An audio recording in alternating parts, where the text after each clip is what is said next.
This entitled parent is incredibly negligent, so much so that she abandons her children in a shopping center for over 2 hours. But when she calls the police, of course she blames everyone else except herself. Happy birthday, today's your birthday, on with the revamped show. In the cast, me, female 16, BF my boyfriend 17, Annie, EM's daughter, M, man at the help desk, ND, nice dad, EM, the reason why you're here, P1 and 2, policeman 1 and 2. Important to note, I live in a fairly small town, so many people know each other. This happened last year, mid-June. We were on a break from school, and boyfriend and I decided to get some snacks for a movie date. As one does, we go to the supermarket and start grabbing our stuff. We were debating which cider, I'm a lightweight, I should grab when I see Annie enter the aisle. She looked scared and was crying a little bit, as anyone with a little bit of heart would do. We leave the cider for now and go to see what's the matter. Hey there, are you okay? What's wrong? Annie looking up at me. Mummy in French. Oh, have you lost your mum? She sniffles and nodded. Well, we're gonna help you find her. Is that okay with you? I'm me and this is BF. What's your name? Annie. I took her by the hand and walked up to the help desk, while BF paid for the groceries. We didn't get cider. I notified the man working the desk that Annie had lost her mother. He was very kind and asked for Annie's name and family name so he could make a call on the microphone, which went about like this. The little Annie X has lost her mother. Could the mother of Annie X present herself at the reception desk?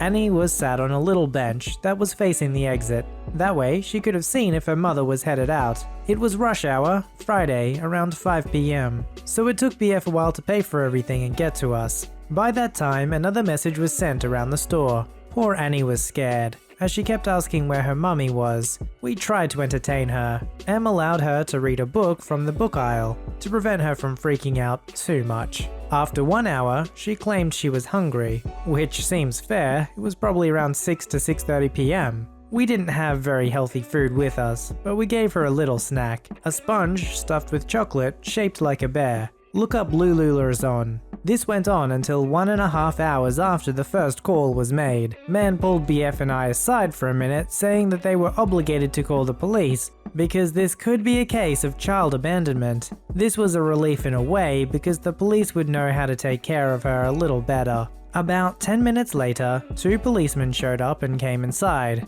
Boyfriend, man and I were first asked about the situation. Annie was asked a couple of questions too. Hi Annie, I'm policeman 1. I'm here to help you find your mummy. Is mummy in trouble? No, don't worry, she's not in trouble, and neither are you. If we want to find her quickly, I'm going to need to know what she looks like. Do you think you can help me? Annie nodded and described her mum's hair color, eye color, and very roughly what she was wearing. Mostly colors since she was only about 3. Well, shortly after that, a man and a woman entered the store. Well, the man was running like crazy and the woman walking slowly behind him. The man was calling for Annie, looking so worried. This prompted Annie to look up and her face lit up. She ran up to them screaming, Mama and Papa! Mummy, Daddy in French. ND hugs her and looks so relieved. He was apologizing to her so many times. The police still asked to see both of their IDs just to confirm that they were indeed Annie's parents. But that seemed to be more of a formality since Annie was the one to recognize them.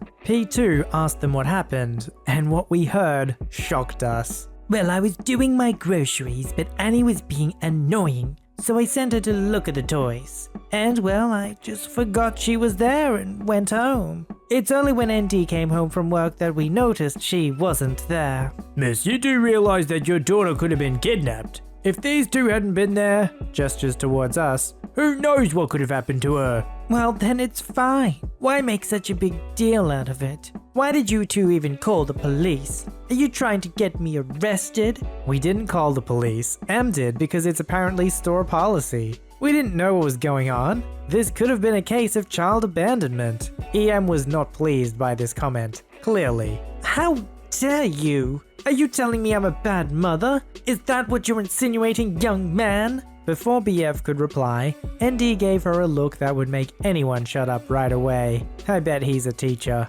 After a bit more talk, the little family were allowed to leave, and so were we. ND thanked us profusely for our time. We went home, had our movie night, but I think about that sometimes. This woman was so careless with her kid, it baffles me. They said that they called the police because it could have been a case of child abandonment, but essentially, isn't that what it was? The child was abandoned because she went home and she forgot her child. Kids getting lost in a supermarket happens all the time. The parent thinks that the kid's following them and they end up in a different aisle, or the kid intentionally runs away and hides, things like that. But how do you leave a store and for an hour and a half you forgot your child, and it's only until the dad comes home that he's like, hey, where's our child? It just seems a bit suspicious to me.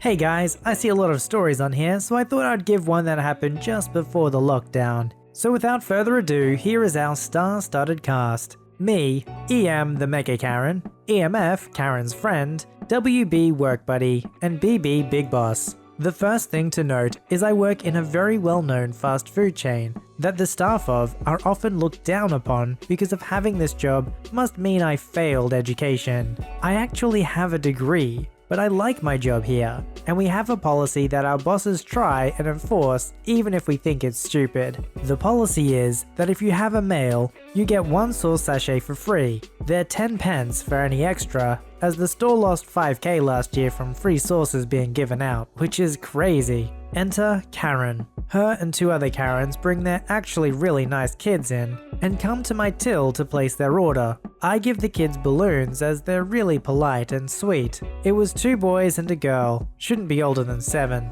We get to the end of the order and ask if they would like sauces, explaining that it would be an extra charge after she asked for £3 worth of ketchup. Also bear in mind that we have pumps of sauces that are free. She tells me to take them off the order after I explain and give her a receipt and tell them to wait to collect their order. I start processing other orders and bagging them up and getting drinks as it gets fairly busy, and WB is fairly new, so I'm trying to help her and keep her happy as it can get overwhelming. She gets the order ready for EM and hands it over. Now I'm just out of sight at the drink station, and here the EM asks for sauces. WB puts them on a tray for her, not knowing the policy yet. I let it slide as I don't want to embarrass her in front of customers. So once she was done, I let her know, and we laugh as it really wasn't her fault. Then EMF appeared, hearing me talking to WB, and begins screeching. I want to speak to your manager.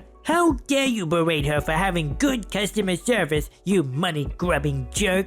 I'm sorry, she's new here and isn't aware of the policy yet. Where is your manager? You should not be working with people. Now, I'm a chill person generally, and do my best to keep everyone happy. I have really good customer service skills. It's why I'm the only guy on the till. Give me a moment, he's in the office. Karen folds her arms, scowling like she's just smelled bad eggs. I get my manager and he sighs, coming out to deal with the situation. Hello miss, what seems to be the problem? That boy has been nothing but rude. He refused my children's sauce. He shouted at this girl for no reason. He should be fired. I want our meal comped. Wait, for what? I mouth WTF to WB, and she is just as stunned as I am. Then she does the unexpected. I'm sorry miss, but he did no such thing. He told me something I didn't know, and from what he tells me, you just did this to get free sauces. Silence. No one expected her to speak up as she seems like the most timidest person on the planet. It takes a second, but EMF collects herself.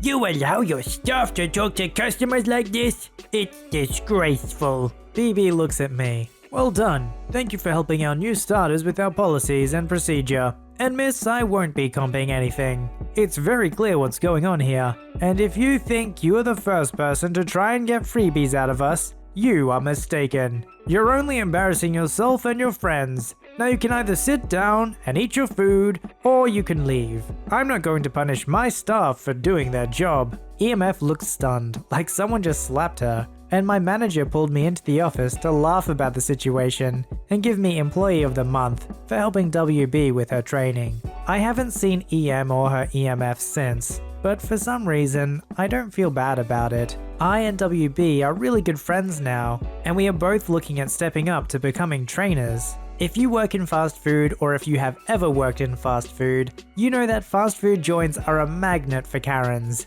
There's a Karen at least every day. You just kind of hope that you don't get shifted on whilst the Karen is there. The best thing a Karen can do is threaten to never eat there again. Little do they know that's exactly what we want. I was 15-ish years old when my mum started having my half-siblings. So by 16-17, the three of them were toddlers and behaved well enough to go to Whale Mart.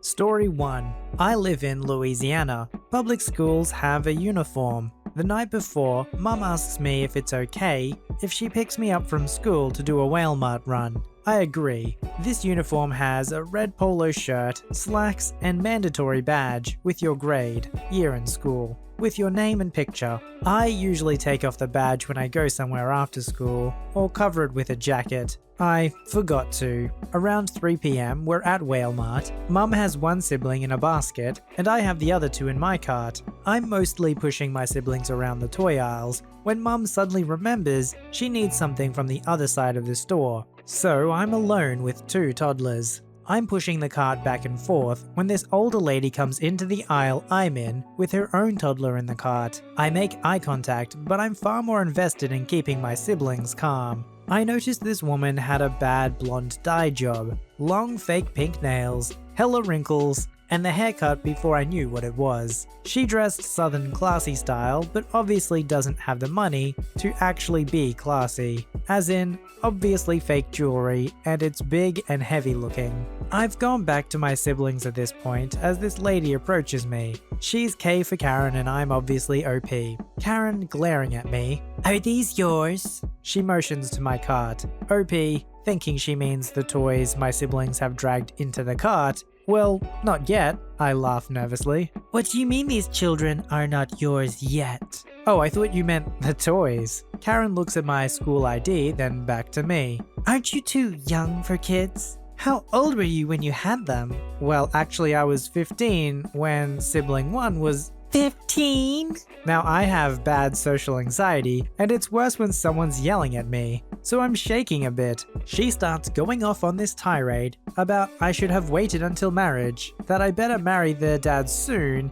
and that I should drop out of school to take care of them. OP finding the idea of marrying my stepdad repulsive enough to have the courage to yell, "Ma'am, that would require me marrying my stepdad. This is not Alabama." Karen freezes. Now around this point my mum returns in a hurry and tells this woman sternly to leave all my children alone. Karen's eyes get bug-eyed, realizing that I'm one of those kids. She mutters one of those non-apologies and leaves. Mum treats me to some ice cream. Story 2. Senior year of high school, so I'm 18 years old. Go to Whale Mart with my mum and my siblings. Similar setup as last time. I remembered to cover my badge with a jacket this time. My mum has my brother in her cart and goes to get something. My sisters and I are looking at dolls. I'm trying to convince them that they don't need the Barbie with this big set. I think it was a house. But they keep pushing it into the cart anyways. DK is dense Karen.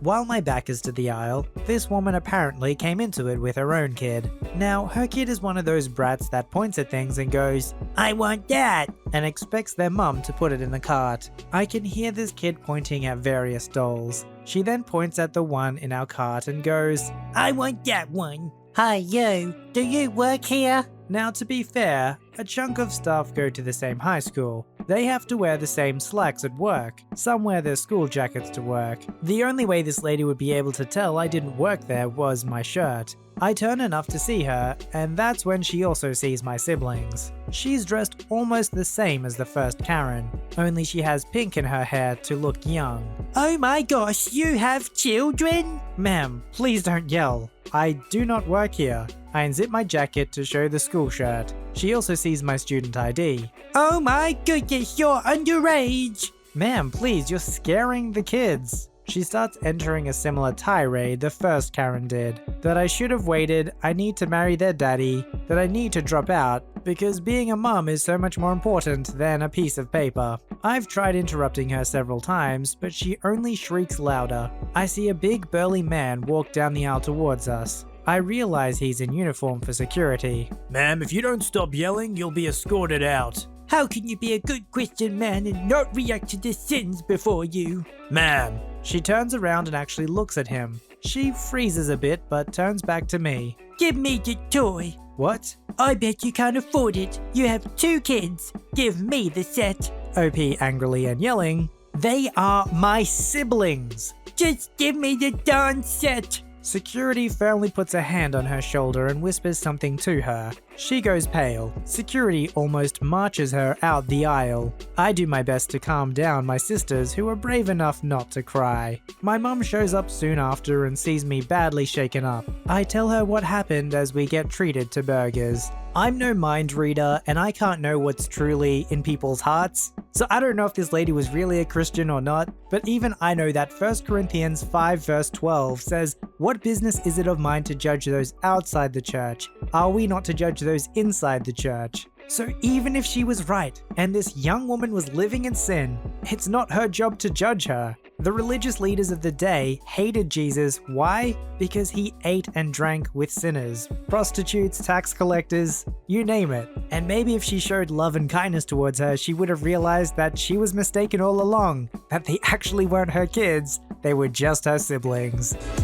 Submit your story to be read on the channel at VoiceyHereStories@gmail.com and join our Voicey veteran community at r/VoiceyHere. Don't forget to like, subscribe, and hit that bell to never miss an episode. Alright, Voicey veterans, I'll see you in the next one.